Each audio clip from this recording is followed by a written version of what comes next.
Hosiana, terpujilah nama Tuhan Allah kita yang telah menyelesaikan tugas amanat Bapaknya supaya kita yang bersalah mengalami keselamatan dan penebusan. Bapak, Mama, Bapak, Saudara, orang beriman yang sangat diberkati oleh Tuhan Yesus Kristus, Shalom. Sekali lagi Shalom.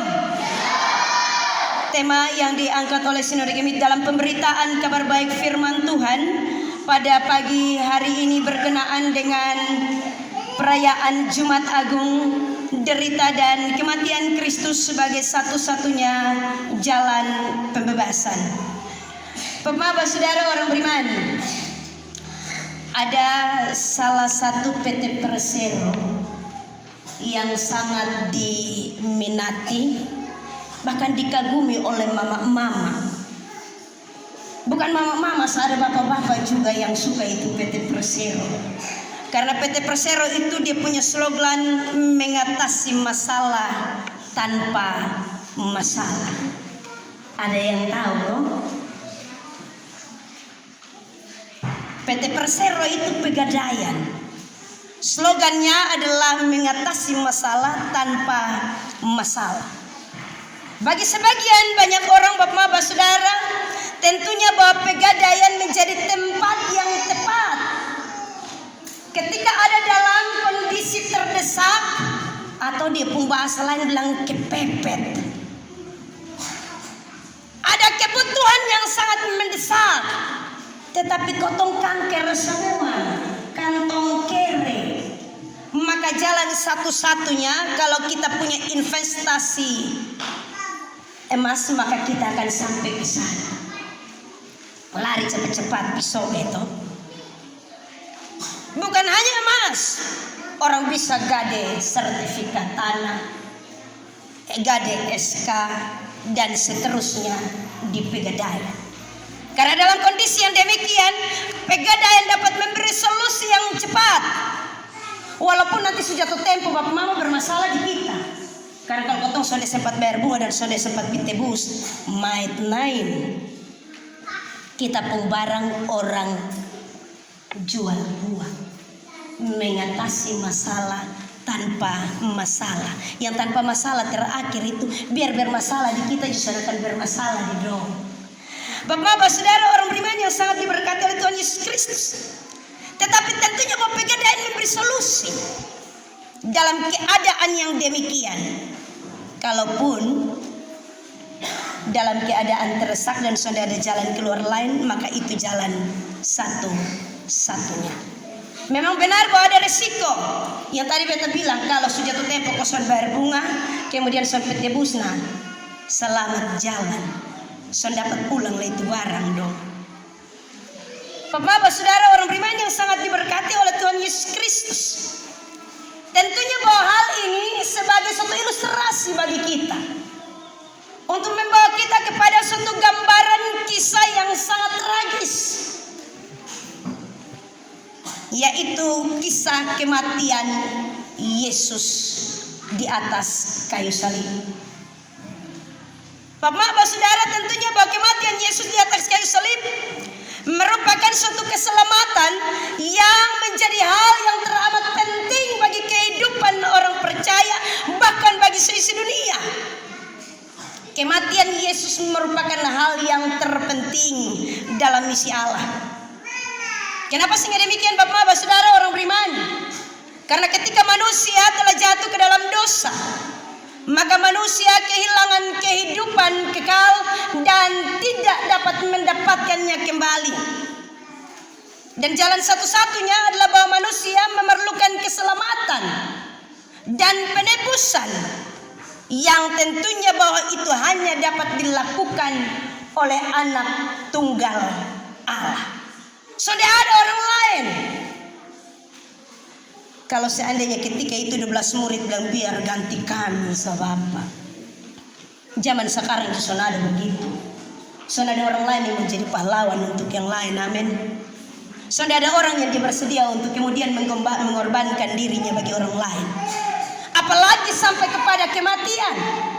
Sudah akan ada orang yang mengambil keputusan yang demikian. Tetapi untuk keselamatan manusia, untuk umat manusia Allah telah menetapkan bahwa putra tunggalnya saja yang menjadi jalan satu-satunya menuju kepada keselamatan itu. Kenapa sehingga harus anak tunggal Allah, Bapak Maba, saudara orang beriman? Karena hanya Yesus saja yang dapat menjembatani hubungan antara kita dengan Allah yang telah rusak, supaya melalui pengorbanan dan melalui kematiannya, hubungan dan relasi kita dengan Allah kembali disatukan. Benar bahwa kalau mau mempersatukan sesuatu pasti ada pengorbanan, maafin. Soalnya ada yang berjalan mulus dan gampang, pasti dengan resiko-resiko. Dan di sanalah Allah mengambil keputusan bahwa jalan satu-satunya hanya di dalam anak tunggalnya. Karena itu Bapak Maba, saudara orang beriman, Kisah Para Rasul pasal yang keempat ayat yang ke-12. Dan keselamatan tidak ada di dalam siapapun juga selain di dalam Dia. Sebab di bawah kolong langit ini tidak ada nama lain yang diberikan kepada manusia yang olehnya kita diselamatkan. Sudah ada lain. Mau cari jalan lain pun sudah ada. Biasanya orang bilang banyak jalan menuju ke Roma. Tetapi kalau omong soal keselamatan hanya ada satu jalan, yaitu jalan melalui pengorbanan dan kematian Kristus. Dialah jalan satu-satunya. Bapak, saudara orang beriman yang sangat diberkati oleh Tuhan Yesus Kristus, kisah penyaliban dan kematian Yesus yang dikisahkan oleh Injil Yohanes pasal yang ke-19 ayat yang ke-28 hingga ayat yang ke-42. Tentunya Bapak, saudara, bahwa hal ini merupakan topik yang sangat penting.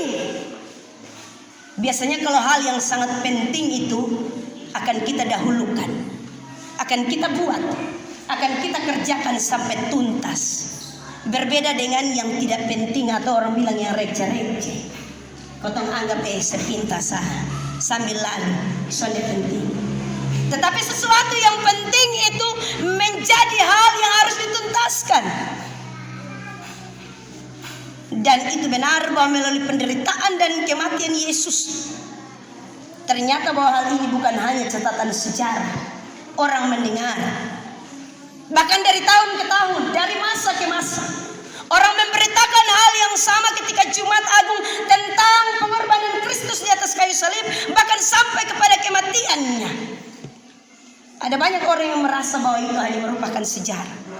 Tetapi bagi orang percaya, Bapak, saudara orang beriman, hal itu merupakan inti atau pusat sentral, pusat terpenting dari kepercayaan iman kita. Itu merupakan hal yang terpenting. Karena itu penderitaan dan kematian Kristus itu membawa kita untuk kita belajar arti sesungguhnya dari suatu pengorbanan tanpa pamrih, dari suatu pengorbanan untuk kemudian berkorban bagi orang lain, dari suatu pengorbanan untuk memberi diri bagi orang lain, dari suatu pengorbanan untuk menyelamatkan banyak orang. Pengorbanan yang berbeda dengan kita. Kalau kotong sama seperti di pasar ya Bapak Mama, ada uang ada barang, ada uang ada barang. Lu kasih beta balas. Sama seperti kita berjual beli jasa. Kalau ada di lu, ada di beta. Tetapi kalau sudah ada di lu, beta juga sudah ada. Berbeda dengan apa yang menjadi pengorbanan dan juga apa yang dilakukan oleh Yesus. Dia benar-benar memberi tanpa pamrih. Dan peristiwa inilah merupakan inti terletaknya pembebasan dari belenggu dosa dan kesempatan untuk hidup dalam kebebasan sejati. Ini merupakan inti bagi kita. Hanya melalui kematian Yesus saja kita akan mengalami pembebasan dari belenggu dosa. Hanya melalui kematian Yesus saja kita akan mendapatkan keselamatan dan kebebasan hidup yang sejati. Bapak, saudara orang beriman yang sangat diberkati oleh Tuhan Yesus Kristus, kalau benar bahwa penderitaan dan kematian Yesus adalah inti dari kepercayaan iman kita, maka ada beberapa hal dari bagian firman Tuhan ini yang dapat menjadi pembelajaran berharga untuk kita dalam kita merenungkan perenungan minggu Sesara, tetapi juga Jumat Agung. Puncak puncak di mana Yesus memberikan nyawanya ketika dia berkata, aku haus. Tetapi juga ketika dia berkata, sudah selesai, atau tetelestai, sudah selesai. Dia telah melakukan suatu pekerjaan besar, tetapi dia melakukannya dan menyelesaikannya dengan sempurna. Tetelestai, dia melakukannya, mengakhirinya dengan sempurna. Bapak-bapak, saudara, orang beriman yang sangat diberkati oleh Tuhan Yesus Kristus, hal-hal yang dapat kita pelajari dari apa yang telah Kristus kerjakan bagi keselamatan kita. Yang pertama, bapak-bapak, saudara, kita menyadari benar bahwa pengorbanan Kristus untuk membebaskan kita dari dosa. Manusia telah jatuh ke dalam dosa, dan tidak ada seorang pun yang dapat membenarkan diri dan menyelamatkan dirinya. Karena itu Yesus menjadi jalan satu-satunya. Penderitaan dan kematiannya dapat mengubah takdir kita manusia. Penderitaan dan kematiannya, dia telah membayar harga tebusan yang mahal untuk membebaskan manusia dari dosa. Dan tindakan itu yang Allah lakukan bagi manusia.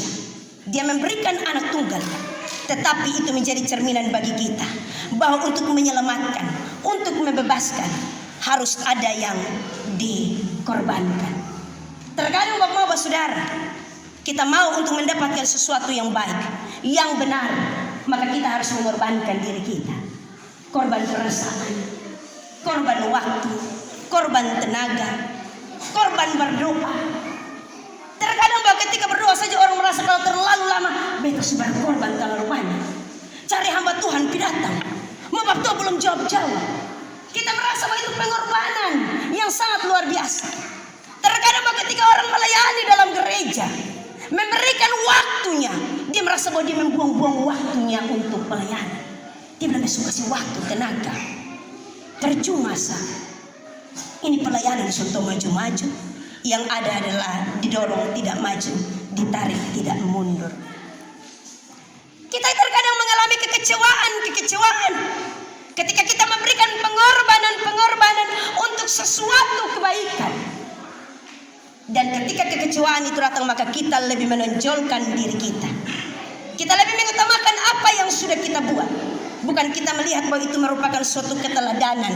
Sebagaimana yang telah Kristus kerjakan bagi kita. Dia mengorbankan dirinya untuk membebaskan manusia dari dosa. Itu hal yang pertama, bapak-bapak, saudara, orang beriman. Hal yang kedua, penderitaan dan kematian Yesus sudah seharusnya menjadi contoh kesetiaan bagi kita. Pengorbanan Yesus menjadi contoh kesetiaan bagi kita. Pengorbanan yang harus diteladani. Dalam hal ini kita bukan hanya menunjukkan kesetiaan, tetapi juga kita melihat benar bahwa Yesus telah menunjukkan kesetiaan yang teguh kepada Allah Bapanya. Dan kita patut untuk meneladani apa yang telah Kristus buat bagi kita. Dia melakukannya dengan setia yang teguh kepada Allah Bapanya. Kesetiaan yang tidak perlu diuji, karena dia sudah teruji. Kesetiaan yang dibayar dengan harga yang lunas dibayar. Benar bahwa harga itu adalah sebuah pengorbanan. Tetapi itulah keteladanan yang Kristus beri bagi kita. Kita patut untuk bercermin dari apa yang menjadi teladan Kristus bagi kita. Meneladaninya dengan melakukan keadilan. Omong keadilan ini bukan omong soal di pengadilan negeri sana. Keadilan mulai dari dalam rumah tangga. Keadilan untuk anak-anak. Keadilan untuk suami. Jangan sampai suami pakai baju cuma bilang pakai sendiri sah. Keadilan untuk istri. Jangan sampai istri bilang, bapak mau cantik itu mahal, harus berkorban. Papa bilang, weh sekarang cantik mahal, nanti HWI semakin laku. Amin. Iya, harus ada yang dikorbankan. Kita memberikan cerminan yang benar. Dalam pelayanan pun ada banyak hal yang harus dikorbankan. Kita mencerminkan apa yang telah Kristus kerjakan jauh sebelumnya. Dia dengan setia dan taat. Terkadang kesetiaan kotong diuji. Bahwa ketika kotong sementara setia, orang lain sudah setia. Ketika kotong benar-benar melakukannya dengan benar, orang lain menganggap itu hal yang sepele. ketika kita melakukan apa yang kemudian menjadi hal yang mutlak bagi kita, setia dalam banyak hal, maka di sanalah iman kita, kepercayaan kita, bahkan kehidupan kita diuji untuk ada dalam kebenaran. Bapak-bapak, saudara orang beriman yang sangat diberkati oleh Tuhan Yesus Kristus. Hal yang ketiga, kematian Yesus sangat penting sebagai kegenapan rencana keselamatan Allah. Sebagai kegenapan dari rencana keselamatan Allah. Allah tahu benar bahwa manusia begitu berharga baginya. Karena itu untuk menggenapi keselamatan yang sementara dia kerjakan sebagai misi terpenting, sekalipun anak tunggalnya, dia harus merelakannya. Terkadang dalam hal memberi pengorbanan, kotong sulit sekali Bapak Mama. Kotong kasih sedikit saya untuk gereja, kotong harus kasih tahu semua orang, beta ada kasih perpuluhan. Tadi pasti perpuluhan yang paling banyak 150 toh. Majelis itu tadi satu amplop di kotak itu beta punya.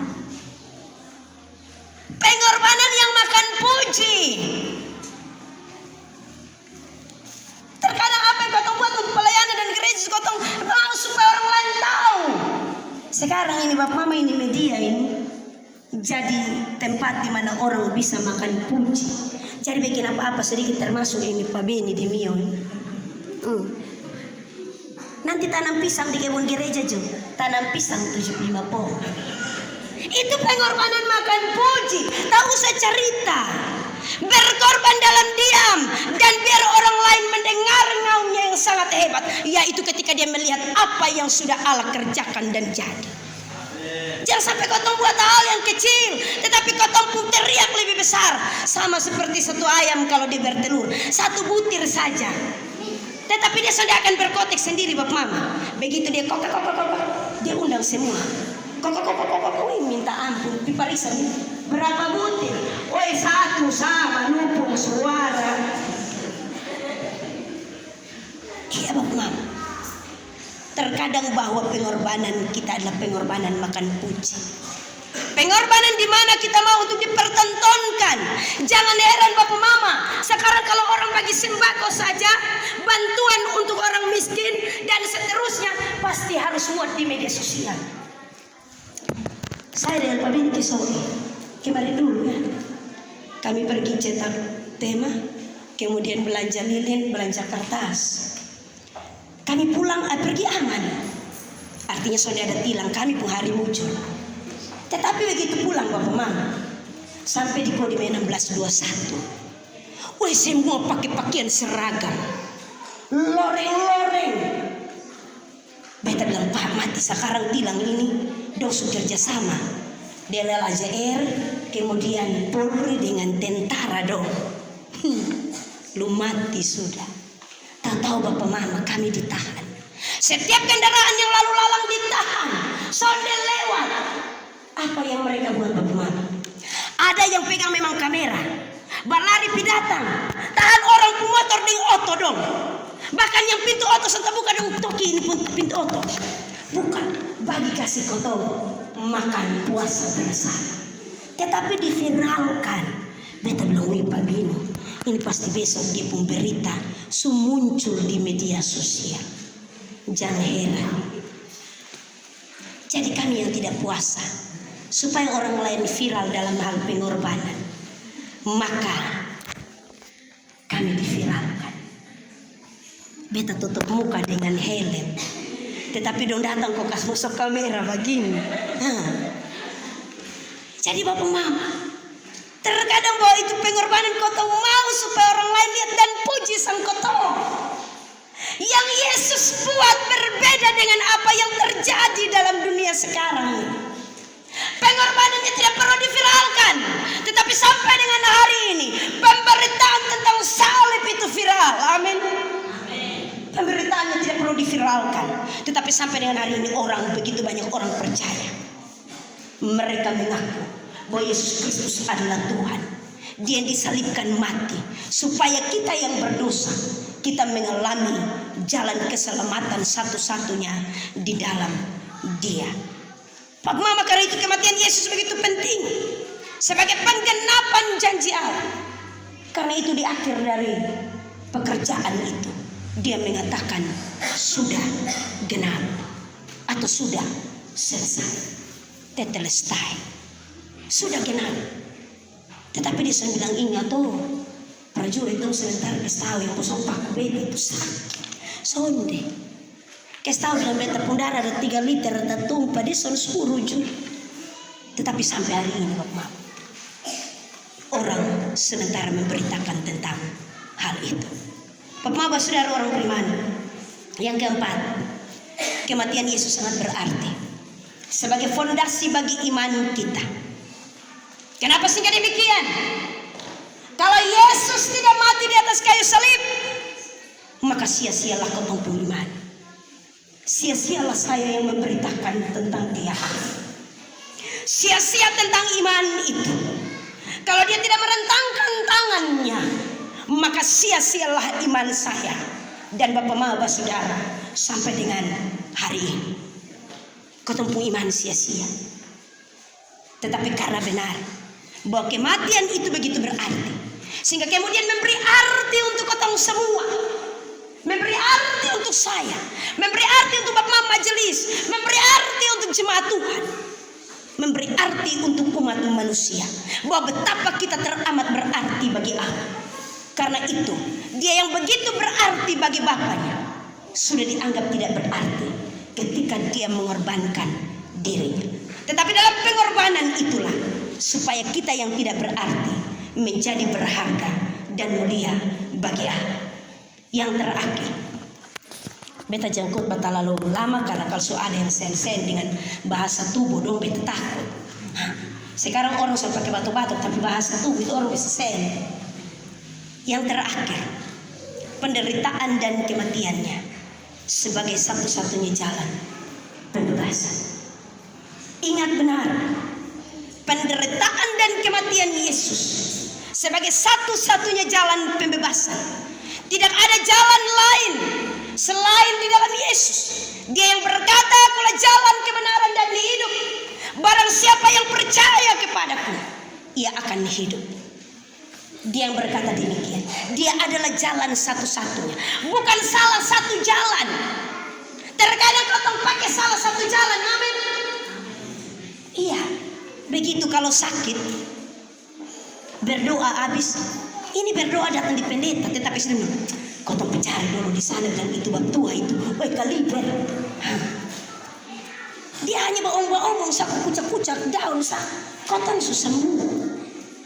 Jadi akhirnya Yesus bukan satu-satunya jalan, tetapi Yesus menjadi salah satu jalan. Kalau di Yesus ada ampun, kau cari jalan lain. Amin. Di sini ada toh? Ada Bapak Mama. Kita jangan bilang son ada. Iya. Bahkan ada banyak jurus. Yesus sebagai satu-satunya jalan, bukan salah satu. Kalau salah satu berarti kita akan mencari alternatif jalan yang lain. Tetapi karena Yesus menjadi satu-satunya jalan pembebasan bagi kita, maka hanya di dalam Dia saja keselamatan itu dikerjakan, pengampunan dosa bagi manusia dikerjakan. Dan hari ini ketika Dia berkata telah selesai, maka kita telah dibebaskan dan diselamatkan dari dosa. Pengorbanan Yesus itu begitu penting Bapak saudara. Karena itu kalau hari ini ada sekian banyak orang yang tidak dapat merenungkan betapa pengorbanan Yesus itu begitu penting, maka dia akan melupakan dan kehidupannya tidak berarti. Tetapi kalau hari ini kita datang dengan merenungkan betapa pentingnya pengorbanan dan pembebasan yang telah Kristus kerjakan bagi kita, maka kita akan meneladani apa yang telah dikerjakan olehnya. Hidup dengan melakukan keadilan, mencintai kesetiaan seperti kesetiaan Yesus kepada Bapaknya, tetapi juga merendahkan dirinya, bahkan sampai Dia mati di atas kayu salib. Mari kita pulang Bapak Mama. Kita merenungkan betapa pengorbanan ini begitu berarti bagi kita. Tidak ada seorang pun yang dapat selamat di luar dari pengorbanan dan kematian Yesus. Tuhan memberkati kita dengan terang firman-Nya. Terpujilah nama Tuhan Allah kita. Amin.